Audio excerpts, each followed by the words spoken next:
Assalamualaikum warahmatullahi wabarakatuh. Waalaikumsalam warahmatullahi wabarakatuh. Salam sejahtera untuk kita semua.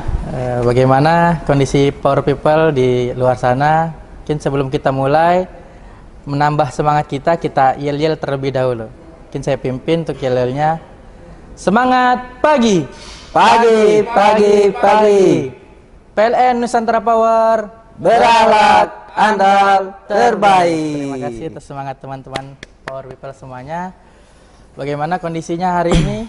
Mudah-mudahan selalu sehat, diberkahi oleh Allah Subhanahu wa taala, diberikan kelancaran dalam setiap tugasnya. Mungkin sebelum kita mulai, perkenalkan, izin saya memperkenalkan diri. Nama saya Bahrul Ulum Ramadan. Saya sudah mengabdi kurang lebih selama 6 tahun di PLN Group dan saat ini berada di bagian operasi Punagaya. Mungkin untuk menarik dari teman-teman semua, saya ada sedikit pantun. Nonton TV, lihatnya berita. Cakep. Berita ramai di jalan raya. Cakep. Mari sharing berbagi cerita. Bersama kita di podcast Punagaya. Cakep. Terima kasih. Mantap. Kita perkenalkan dulu untuk narasumber kita, calon-calon expert yang ada di Punagaya bersama kami di Pak Mardin. Silakan Pak Mardin untuk perkenalan.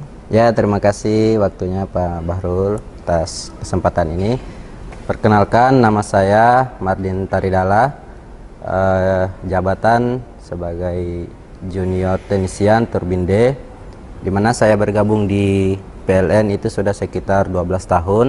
Kalau untuk Punagaya sendiri ya, sudah sekitar 6 tahun gitu.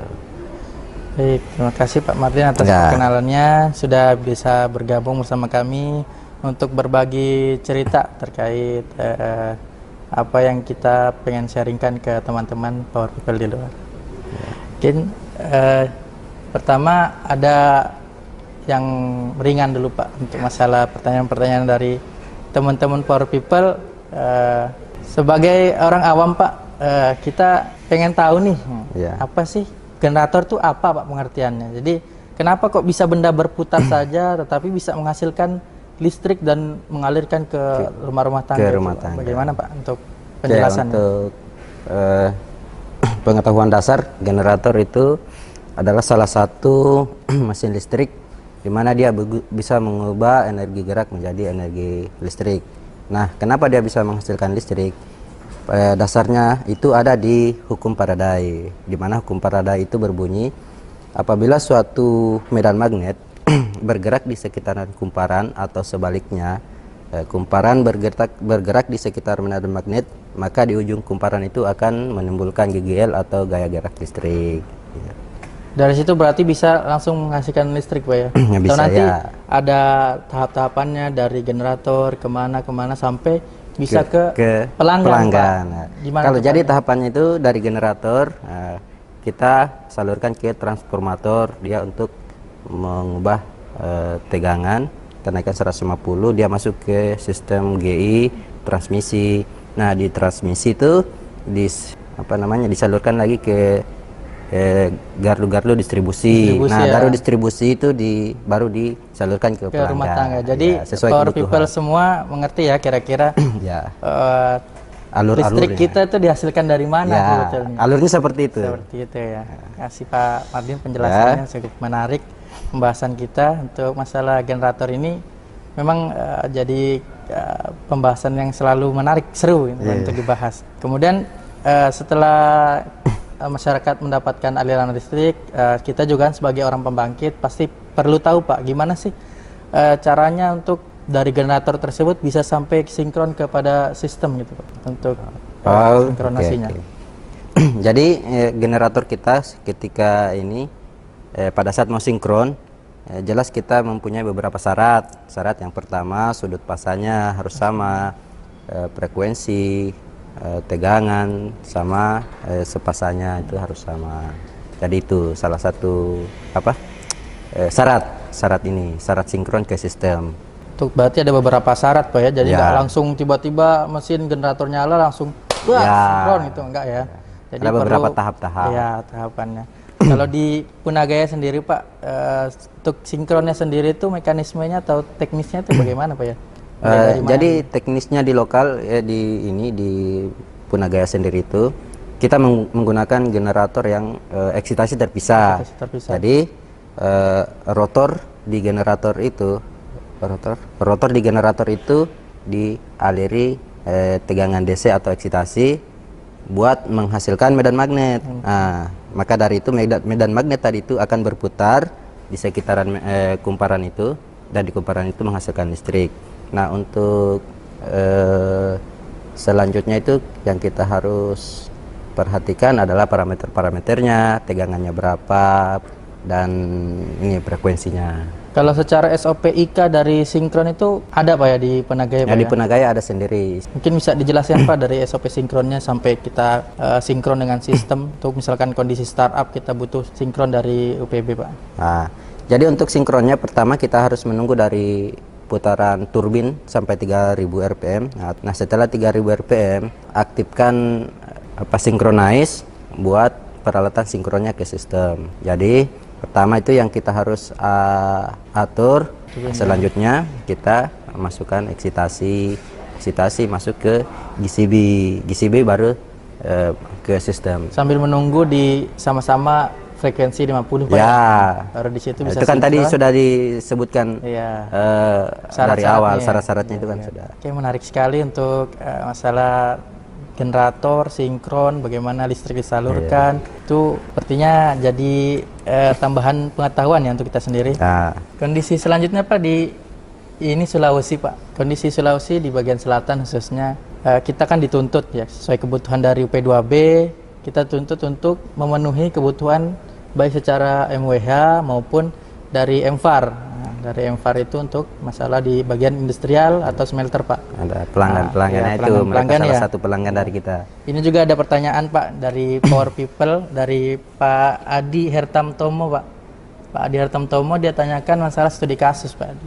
Studi kasus kalau misalkan UP2B menanyakan kondisi PLTU Punagaya saat ini bagaimana Pak? Oke, untuk kondisi PLTU Punagaya sekarang, unit 1 dia berbeban 95 net, unit 2 98 net, yang MVAR-nya 45. Dengan nilai 45 MVAR ini, pertanyaan Mas Adi, apakah masih bisa Pak dinaikkan lagi ke berapa gitu Pak untuk memenuhi kebutuhan industrial yang ada di Sulawesi Selatan, khususnya di daerah Jeneponto, Bantaeng ke sana itu kan banyak sekali smelter-smelter yang menyerap MVAR kita Pak. Kita tidak langsung mengiyakan, tetapi kita harus perhatikan dulu parameter. Kita berpatokan di kurva capability kita. Kalau misalkan parameter masih normal, masih range dalam kurva capability, kita bisa naikkan MVAR sesuai request dispatcher. Untuk kenaikan itu sendiri batas maksimal atau yang membuat supaya tetap aman Pak generator kita itu kira-kira di berapa atau harus ada standar seberapa Pak untuk dia dari kurva? Kalau dari kurva capability itu kita tahan sampai 80%. Ya, kita harus tahan sampai 80%.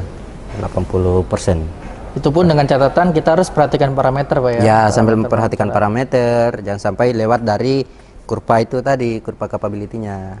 Takutnya kalau kita melewati itu, dampaknya itu ke temperatur winding generator. Baik, untuk teknisnya Pak, untuk menaikkan dari beban MVAR ini Pak menuju industrial itu teknisnya seperti apa ya? Atau di berapa kali klik, berapa kenaikannya begitu Pak? Ya, kalau untuk teknisnya di lapangan itu untuk menaikkan MVAR itu kita cukup menaikkan eksitasi atau menaikkan tegangan. Untuk rate-nya itu sekali klik dia naik di 0,3 MVAR. Jadi kalau misalkan masih kurang, masih butuh di up lagi, sambil memperhatikan peralatan, parameter, kalau masih normal oke, kita lanjut lagi. Oh begitu Pak, baik. Sepertinya pertanyaan dari Mas Adi mungkin bisa terjawab ya terkait kebutuhan MVAR apabila dinaikkan seperti apa, berpengaruh atau tidak dengan generator, mungkin itu bisa terjawab. Tapi ada pertanyaan lagi nih Pak dari asmen operasi kita Pak, masalah MVAR juga, tapi agak lain Pak pertanyaannya. Ya. Pertanyaannya, kalau misalkan kondisi di Sulawesi Selatan, khususnya di Jeneponto, Bantaeng, smelter-smelter atau industrial, Ya. sedang kondisinya Pak, padam, tidak berproduksi. Ya. Apa bisa dari MVAR itu kita turunkan atau bahkan kita bisa menyerap MVAR, Pak? Ya, bisa. Untuk mengimbangi tegangan yang ada di sistem. Ya, betul. Kita bisa menyerap, kita bisa menurunkan sambil memperhatikan parameter, sambil memperhatikan temperatur winding. Kita turunkan perlahan sesuai kebutuhan di sistem. Ya. Jadi menyerap sampai misalkan kita minus, Pak, minus MVAR-nya itu minus, bisa pada berarti ya? Ya, bisa. Kalau minus MVAR itu kan istilahnya leading. Leading itu yang tegangan mendahului arus, sedangkan yang lagging adalah arus yang mendahului tegangan. Kalau nilai MVAR itu plus, berarti dia masih di lagging. Lagging. Yang artinya arus yang mendahului tegangan. Sedangkan pada saat dia minus, generator kita itu posisi di leading. Leading itu sebaliknya dari tadi, tegangan yang mendahului arus. Tapi tetap aman, Pak, ya, untuk kita ya. Tetap aman. Turunnya pun sih. Ya, menarik sekali ini pembahasan untuk masalah MVAR, request naik turun dari MVAR. Banyak pengetahuan yang bisa kita dapat dari sharing kita pada kali ini. Mungkin cukup sekian dulu untuk sharing-sharing dari Pak Mardin. Terima kasih Pak Mardin. Terima kasih, sama-sama. Sudah bisa bergabung sama kami di podcast Punagaya. Mungkin ada baiknya kalau misalkan tadi diawali pantun, kita akhiri juga dengan pantun. Asik. Buah salak, buah semanggi. Cakep. Carinya ke Surabaya. Cakep. Sampai berjumpa lagi di podcast Asik Punagaya. Terima kasih rekan-rekan semua. Sampai berjumpa di podcast selanjutnya.